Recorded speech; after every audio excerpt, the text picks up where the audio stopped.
Hello friends, कैसे हैं आप सब। आई होप आप लोग स्वस्थ होंगे, अपनी तैयारी में व्यस्त होंगे। आज हम डिस्कस करेंगे सीटेट एसएसटी पेपर 2।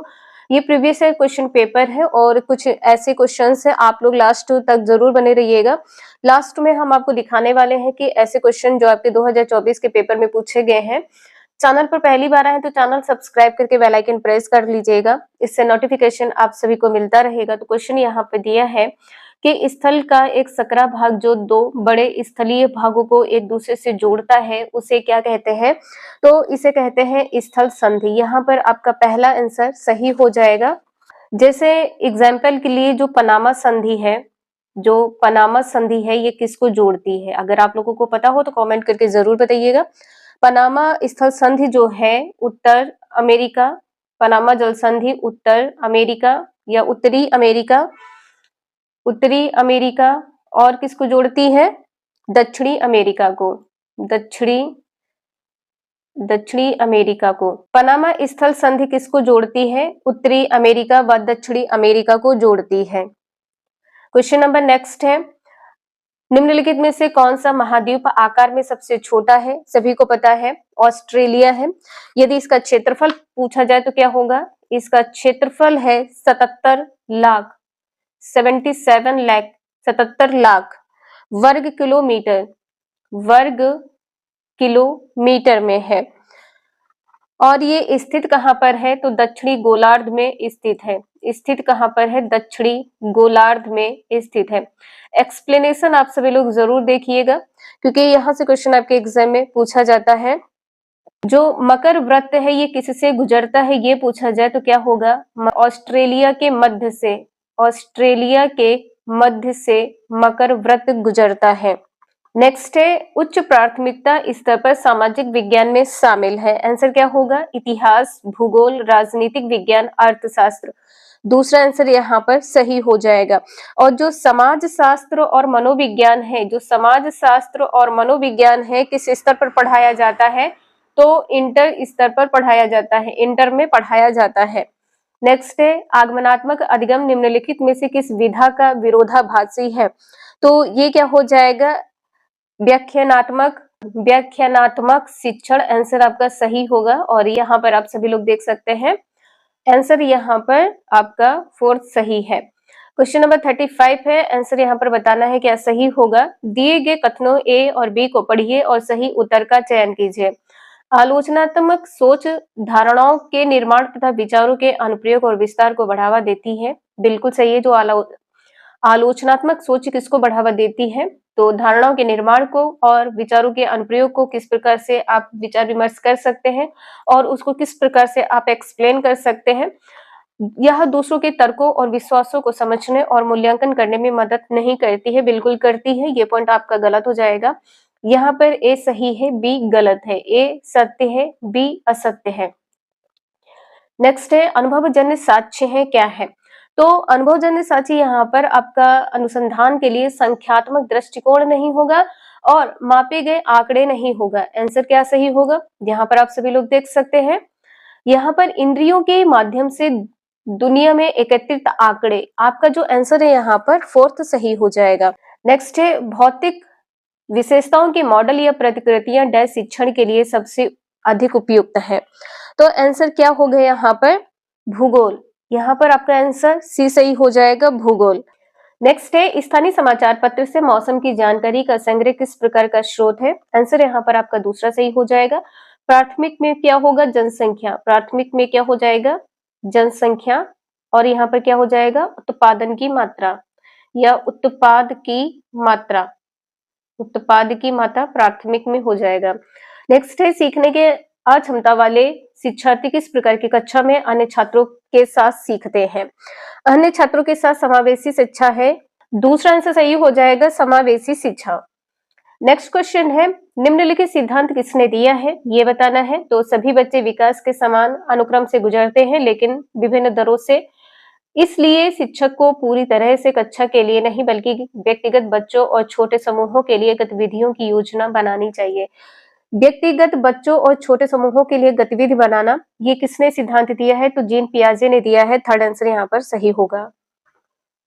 नेक्स्ट है, कक्षा में सहकारी शिक्षा को बढ़ावा देने के लिए एक शिक्षक को चाहिए। तो आंसर यहाँ पर क्या होगा, ये पेडागोजी का क्वेश्चन है। देखिए यहाँ पर व्यक्तिगत परियोजना का अर्थ यहाँ पर हो जाएगा कि किसी एक बच्चे के लिए, तो ये पॉइंट यहाँ पर आपका गलत हो जाएगा। काम के लिए कक्षा को छोटे समूहों में विभाजित करें, काम के लिए बच्चों को विभाजित करना है छोटे समूहों में, ये भी पॉइंट आपका गलत हो जाएगा। परियोजना को करने के लिए उन्हें विभिन्न स्रोत प्रदान करें, विभिन्न स्रोत प्रदान करें किसके लिए, परियोजना के लिए, ये भी पॉइंट गलत हो जाएगा। सहकारी शिक्षा को बढ़ावा किस प्रकार से देंगे, चर्चा करके। छात्रों को बहस और चर्चाओं में लगाएं, यहाँ पर आपका आंसर फोर्थ सही हो जाएगा। नेक्स्ट क्वेश्चन है, एक आत्मनिर्देशित आत्म अनुशासित सोच जो एक उचित तरीके से गुणवत्ता के उच्चतम स्तर पर तर्क करने का प्रयास होता है उसे कहते हैं। यहाँ पर फोर्थ आंसर सही हो जाएगा, आलोचनात्मक सोच। नेक्स्ट है, अजंता गुफा चित्रों में इस्तेमाल किए गए रंग निम्नलिखित में से किस सामग्री से प्राप्त किए गए हैं। तो आपको प्रीवियस क्वेश्चन पेपर में सॉल्व करके बताया था कि पौधों और खनिज, यहाँ पर दूसरा आंसर सही होगा। इसके बाद में क्वेश्चन नंबर नेक्स्ट है, सबसे पुरानी पांडुलिपियां डैश पर लिखी जाती थी, किस पर, तो ताड़पत्रों पर। यहाँ पर आंसर क्या होगा, ताड़पत्र। फोर्थ आंसर आपका सही हो जाएगा।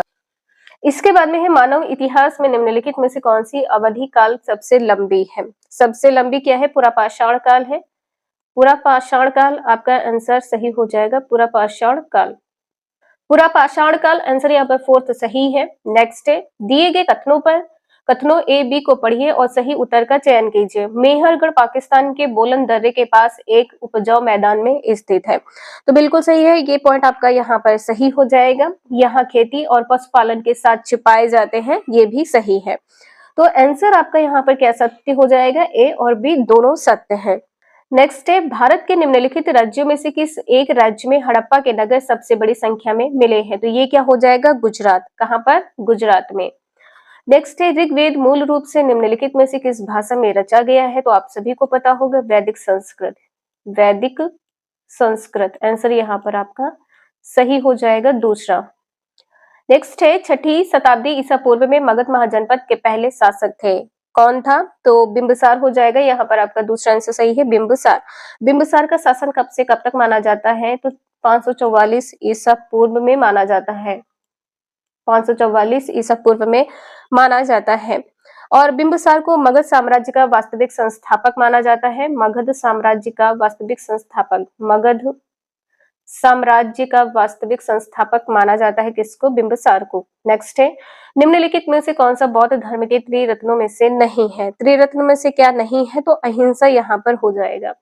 और बौद्ध के त्रिरत्न कौन से हैं, तो बुद्ध है, संघ है और धम्म है। नेक्स्ट है, निम्नलिखित में से कौन सा राज्यसभा सदस्यों का चुनाव करता है। चुनाव कौन करता है, आंसर यहाँ पर क्या सही हो जाएगा, विधानसभा के सदस्य, विधायक। यहाँ पर थर्ड आंसर आपका सही होगा। नेक्स्ट है, भारत द्वारा निम्नलिखित में से किस शासन प्रणाली को अपनाया गया था। किसको अपनाया गया था, तो संसदीय और संघीय, संसदीय और संघीय, यहाँ पर आपका आंसर थर्ड सही हो जाएगा। नेक्स्ट है, अनुसूचित जातियों के लिए कितने संसदीय निर्वाचन क्षेत्र आरक्षित है। तो क्या होगा यहाँ पर 84, यहाँ पर क्या हो जाएगा 84। और जनजातियों के लिए पूछा जाए तो कितना होगा, अनुसूचित जनजातियों के लिए कितना हो जाएगा यहाँ पर 47। नेक्स्ट है, भारत में अस्पृश्यता प्रथा के कारण निम्नलिखित में से किस मौलिक अधिकार का उल्लंघन किया जाता है। तो ये क्या हो जाएगा, समानता का अधिकार। आंसर यहाँ पर आपका फोर्थ सही हो जाएगा। और किसमें छुआछूत का अंत किया गया है, किस अनुच्छेद में, तो ये अनुच्छेद हो जाएगा 17। अनुच्छेद कौन सा है, 17। नेक्स्ट है, भारत के संविधान के अनुसार निम्नलिखित में से कौन सा मौलिक अधिकार नहीं है। तो जो संपत्ति का अधिकार है इसको हटा दिया गया है। कौन सा संविधान संशोधन के द्वारा, तो 44वें संविधान संशोधन के द्वारा। और ये संविधान संशोधन कौन सा है, तो 1978 का संविधान संशोधन है। और अब वर्तमान में कितने मौलिक अधिकार हैं, तो वर्तमान में 6 मौलिक अधिकार हैं। और किस अनुच्छेद के तहत विधिक अधिकार है, तो विधिक अधिकार जो है अनुच्छेद 300A है। नेक्स्ट है, अस्पृश्यता के आधार पर भेदभाव को संदर्भित। अस्पृश्यता के आधार पर जो भेदभाव है ये जाति के आधार पर, आंसर यहाँ पर दूसरा सही है। नेक्स्ट है, मुख्यमंत्री को कौन नियुक्त करता है। आंसर क्या होगा, मुख्यमंत्री को कौन नियुक्त करता है, राज्यपाल। मुख्यमंत्री को कौन नियुक्त करता है, राज्यपाल। और राज्यपाल को कौन नियुक्त करता है? तो राज्यपाल को नियुक्त करता है राष्ट्रपति। राज्यपाल को कौन नियुक्त करता है? राष्ट्रपति। किस अनुच्छेद के तहत? तो अनुच्छेद 155, अनुच्छेद 155 है। नेक्स्ट है प्रधानमंत्री का चुनाव कौन करता है? संसद। प्रधानमंत्री का चुनाव कौन करता है? संसद। नेक्स्ट है निम्नलिखित में से किसको भारत का पहला नागरिक कहा जाता है? सभी को पता है, राष्ट्रपति को कहा जाता है भारत का पहला नागरिक। और यदि भारत में राज्य का पूछा जाए तो राज्य का पहला नागरिक होता है राज्यपाल। यहाँ पर आपका आंसर दूसरा सही हो जाएगा। नेक्स्ट है वर्तमान लोकसभा 2014 के बाद। ये क्वेश्चन आपका 2018 का है, लेकिन यहाँ पर आंसर आपका क्या सही होगा? 18वीं लोक, ये 2024 का पूछा जाए 2024 का तो 18वीं लोकसभा हो जाएगी, 18वीं लोकसभा। और 7वीं लोकसभा को भंग कर दिया गया है किसके द्वारा? राष्ट्रपति द्रौपदी मुर्मू के द्वारा। और ये कब भंग की गई है, ये ध्यान रखिएगा। ये भंग की गई है 5 जून 2024 को। और जो 18वीं लोकसभा है इसका गठन कब हुआ है? तो इसका गठन हुआ है 9 जून 2024 को। 9 जून 2024 को इसका गठन हुआ है। और भारत का वर्तमान राष्ट्रपति कौन है? द्रौपदी मुर्मू है।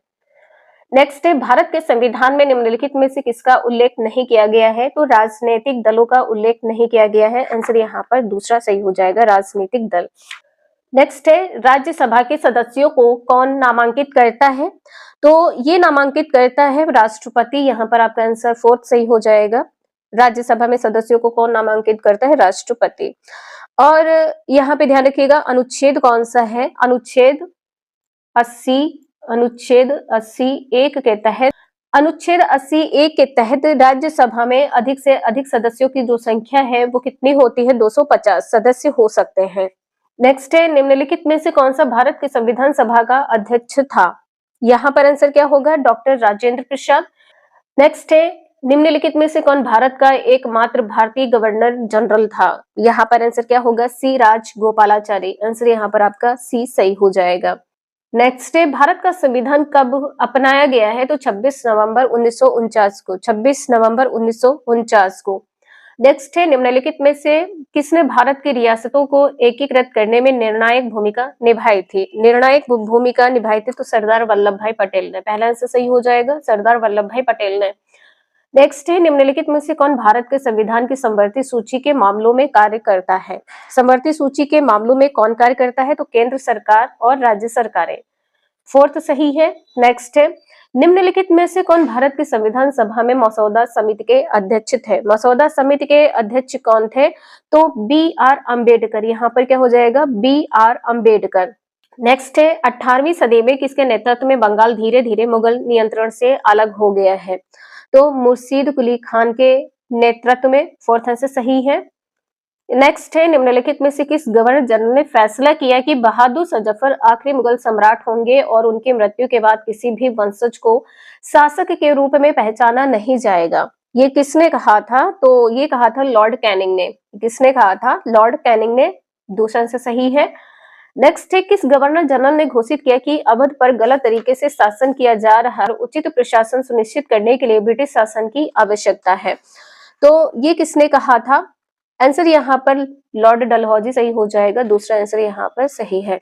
नेक्स्ट है कानपुर के किस शासक ने खुद को पेशवा कहा है? सभी को पता है, नाना साहब ने खुद को पेशवा कहा है। और नाना साहब का मूल नाम क्या है? धोंदू पंत है। मूल नाम क्या है? धोंदू पंत है। आप सभी को प्रीवियस क्वेश्चन पेपर सॉल्व करवाया था, उसमें आप लोगों को बताया है। नेक्स्ट है कारखाने के विषय में पढ़ाने के लिए सबसे उपयोगी विधि होगी कौन सी है? कि आप बच्चों को ऐसी जगह पर ले जाएं तो बच्चे विषय के बारे में और अच्छे से पढ़ सके। तो किसी औद्योगिक कारखाने की यात्रा आयोजित करना यहाँ पर आपका दूसरा आंसर सही होगा। नेक्स्ट है ईडूसैट से क्या अभिप्राय है? ईडूसैट तो क्या होगा? यह एक मानव निर्मित उपग्रह है। आंसर यहाँ पर आपका थर्ड सही हो जाएगा। नेक्स्ट है पंचवाणी और बीजक में निम्नलिखित में से किस महान हस्त के छंद और विचारों को संरक्षित किया गया है? तो आंसर यहाँ पर क्या होगा? कबीर। नेक्स्ट है एलोरा की गुफा का भित्ति चित्र जिसमें विष्णु को नरसिंह अर्थात पुरुष सिंह के रूप में दिखाया गया है, किस काल की कृति है? तो यहाँ पर आंसर क्या होगा? राष्ट्रकूट काल की कृति है। पहला आंसर सही होगा, राष्ट्रकूट काल की कृति है। नेक्स्ट है निम्नलिखित में से कौन सा संगठन उपनिषद में आस्था रखता है? आस्था किसमें रखता है? तो ब्रह्म समाज में। नेक्स्ट है वात दिग्दर्शी का प्रयोग क्या मापने के लिए किया जाता है? किसको? तो यहाँ पर वायु की दिशा हो जाएगी, यहाँ पर आंसर आपका वायु दिशा। नेक्स्ट है वायुमंडल की निम्नलिखित में से कौन सी परत रेडियो तरंगों के संचरण में मदद करती है? यहाँ पर क्या होगा? वह है वायुमंडल। आंसर यहाँ पर क्या होगा? दूसरा। और जो ये आपका टॉपिक है, यहाँ से 2 क्वेश्चन पूछे गए थे, तो ध्यान रखिएगा। इसके बाद में है पृथ्वी की विभिन्न परतों को क्रम में आंतरिक से बाह्य तक पहचानिए। आंतरिक से बाह्य तक पहचानना है, तो आंसर यहाँ पर आपका क्या सही होगा? आंतरिक का मतलब यहाँ पर यहाँ से इधर जाना है। तो यहाँ पर आप सभी लोग देख सकते हैं, इसका आंसर पहले तो आंतरिक होगा, ठीक है, आंतरिक होगा, इसके बाद में बाहरी होगा, बाहरी क्रोड हो जाएगा, इसके बाद में मेंटल होगा और इसके बाद में परपटी होगा। एक बार आप डायग्राम के माध्यम से देख सकते हैं, ये क्या भाग होगा? तो ये भाग जो है ये आंतरिक भाग है, ये आंतरिक भाग है और ये बाहरी भाग है और ये मेंटल है, ठीक है, ये मेंटल है और ये परपटी है। नेक्स्ट है दिए गए आरेख में सूर्य, पृथ्वी और चंद्रमा की स्थिति को ध्यान से देखिए और बताइए कि क्या दर्शाता है। आपको कई क्लास में बता चुके हैं, यदि ये 90 डिग्री का कोण बनाता है तो निम्न ज्वार भाटा होगा। आपका आंसर यहाँ पर थर्ड सही हो जाएगा, लघु ज्वार भाटा। नेक्स्ट है जब नदी मैदान में प्रवेश करती है तो यह मुड़ जाती है और बड़े मोड़ बनाकर बहती है, जो कहलाता है, क्या कहलाता है? विसर्ग। यहाँ पर दूसरा आंसर सही है। नेक्स्ट है अधिकांश दुर्गम क्षेत्रों में और आपदाओं के समय लोगों को बचाने और भोजन, जल, कपड़े एवं दवाओं को वितरित करने के लिए यातायात का कौन सा साधन बेहद उपयोगी है? तो अधिकांश दुर्गम क्षेत्र की जो बात की गई है, तो वायु मार्ग आपका आंसर सही हो जाएगा। फोर्थ आंसर सही है, वायु मार्ग। नेक्स्ट है भूगोल की वह शाखा जो विशिष्ट मानव संख्या की संरचना के विषय में संबंधित है, कहलाती है जनसंख्या के विषय में। तो जनसंख्या है तो जनसांख्यिकी, आंसर यहाँ पर आपका दूसरा सही होगा। नेक्स्ट है अभिकथन दिया है कि सूर्य गुजरात में अरुणाचल प्रदेश से लगभग 2 घंटे बाद अस्त होता है। कारण दिया है कि अरुणाचल प्रदेश गुजरात की तुलना में उच्च अक्षांश पर स्थित है। यहाँ पर जो आपका आंसर है, ये दोनों पॉइंट आपके सही हो जाएंगे। ए और आर दोनों सत्य है, लेकिन आर ए की स्पष्ट व्याख्या नहीं करता है। ये दोनों पॉइंट यहाँ पर सत्य हैं, तो ध्यान रखिएगा। क्वेश्चन नंबर नेक्स्ट है निम्नलिखित में से कौन सा ऊर्जा का गैर परंपरागत स्रोत है? ऊर्जा का गैर परंपरागत स्रोत क्या है? तो सौर ऊर्जा है, दूसरा आंसर यहाँ पर सही होगा। और क्या है? तो पवन ऊर्जा है, पवन ऊर्जा है, भूतापीय ऊर्जा है, भूतापीय ऊर्जा है, और यहाँ पर क्या हो जाएगा? बायोगैस है, बायोगैस है। ये सभी इंपॉर्टेंट पॉइंट है, तो ध्यान रखिएगा। नेक्स्ट है विशेष रूप से निर्मित टैंकों और तालाबों में मछली का प्रजनन कहलाता है। मछली का प्रजनन क्या कहलाता है? PC culture. ये 60 क्वेश्चन आपके कंप्लीट हो गए हैं और ये सीरीज आप सभी की डेली रहने वाली है और आप सभी की नाइट में भी क्लास होगी, तो आप सभी लोग चैनल सब्सक्राइब करके बेल आइकन प्रेस कर लीजिएगा और नोटिफिकेशन आप सभी को मिलता रहेगा। तो प्लेलिस्ट बना दी है, तो आप सभी लोग देख लीजिएगा, डेली प्लेलिस्ट अपडेट कर दी जा रही है, तो आप सभी लोग प्लेलिस्ट को 1 से 2 बार वॉच कर लीजिएगा। इंपॉर्टेंट क्वेश्चंस हैं और आपके एग्जाम में यहाँ से क्वेश्चन पूछे जाएंगे। आज के लिए इतना ही, मिलते हैं नेक्स्ट क्लास में। Thank you for watching this video.